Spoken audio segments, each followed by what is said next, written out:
પોરબંદરના છાયામાં હજુ પણ પાણી ઓસર્યા નથી। સ્વામિનારાયણ ગુરુકુળ દ્વારા પીડિત લોકો માટે ભોજનની વ્યવસ્થા કરવામાં આવી। પાણીમાં ફસાયેલા લોકોના ઘરે ઘરે ટિફિન પહોંચાડવાની વ્યવસ્થા।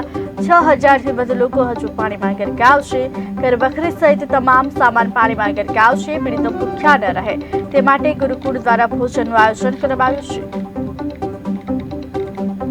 આજે શ્રી સ્વામિનારાયણ ગુરુકુળ છાયા દ્વારા જિલ્લા વહીવટી તંત્ર અને નગરપાલિકા પોરબંદર છાયાના સંયુક્ત સંકલનમાં રહી અને અતિવૃષ્ટિને કારણે પોરબંદર શહેરની અંદર અસરગ્રસ્ત થયેલા પૂર પીડિત લોકો કે જે લોકોને ઉપરવાસની અંદર જિલ્લા વહીવટી તંત્રે અસ્થાયી રૂપે સ્થળાંતર કરેલ છે, આવા લોકોને સવાર બપોર સાંજનું ભોજન મળી રહે તે માટે સ્વામિનારાયણ ગુરુકુળ છાયા સંસ્થા દ્વારા સરસ મજાના સારા ભોજનની તૈયારી થઈ રહી છે। લગભગ બપોરે 12 વાગે અમે 700 થી 800 માણસની એ રીતે સાંજે પણ જમાડવાનું આયોજન કરી રહ્યા છીએ અને જરૂર જણાશે તો આગળ ઉપર પણ એ પ્રમાણેનો પ્રબંધ કરીશું।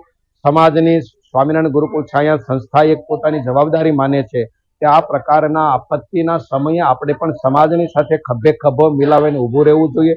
આજે કોઈ પણ માણસ કોઈ દિવસ અન્યનું અન્ન ખાવા રાજી હોતો નથી, પરંતુ કુદરતી પરિસ્થિતિ જ્યારે એવી આવે છે ત્યારે આપણે એવા કોઈ પણ પ્રકારના દાન આપવાના અભિમાન કે ઘમંડનો ભાવ રાખ્યા સિવાય આપણે સેવા ભાવનાથી કામ કરીએ, નિસ્વાર્થ ભાવે કામ કરીએ અને આ પ્રમાણેનું કાર્ય સ્વામિનારાયણ ગુરુકુળ છાયા સંસ્થા દ્વારા થઈ રહ્યું છે।